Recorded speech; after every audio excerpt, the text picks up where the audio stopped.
Si une personne fréquente une autre personne par intérêt, que ce soit des intérêts quelconques, comme on a pu le voir avec cette paracha de la semaine qui était Tzalem Milchama, d'un homme qui serait amoureux d'une femme pour sa beauté et pour rien d'autre, qui ne regarde pas les midot, qui ne regarde pas qui elle est au niveau de sa personnalité, qui fait passer la charrue avant les bœufs, eh bien, automatiquement, cette personne-là, bat-elle à dabar, quand cette femme vieillira ou quand cette femme changera, eh bien, il ne l'aimera plus. Parce qu'en réalité, son amour était dépendant d'un intérêt personnel.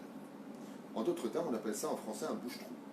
Ça veut dire que des fois, quand des gens viennent pour se marier, et je leur pose la question pourquoi vous vous mariez, t'entends une réponse qui est très très correcte, mais en même temps très négative. Elle est correcte parce qu'on comprend pourquoi il le dit, je suis bien avec elle, ou je suis bien avec lui, on s'entend bien, je me porte bien, prends un labrador, c'est pareil.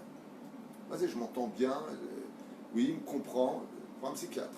Vas-y, il comprend. Aimer, bien sûr que c'est important qu'il y ait cette relation, je ne la mets pas de côté.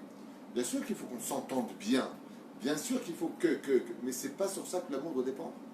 Sinon, ça s'appelle une pharmacie. Après tout ce que j'ai vécu, elle comprend, tu comprends, elle arrive à me dire demain tu guéris, donc tu n'as plus besoin d'elle, quoi. Et vous savez combien de fois cette phrase que je vous dis est arrivée dans les couples, vous savez, c'est bon, tu n'as plus besoin de moi maintenant, tu as oublié que quand tu n'étais pas bien, tu as oublié que je t'ai sorti du pétrin, tu as oublié. Mais en réalité, c'est pas qu'il a oublié, c'est que tu n'as pas compris qu'il ne t'a pas épousé pour ce que tu étais, il t'a épousé pour ce que tu lui rapportais. Et pour ça, je vous dis, c'est très d'actualité ce genre de choses. Okay, on a expliqué la dernière fois, vendredi, on avait expliqué que le mariage, le vrai amour, eh bien, c'est comme traiter une affaire. Qu'est-ce qu'on fait quand on traite une affaire?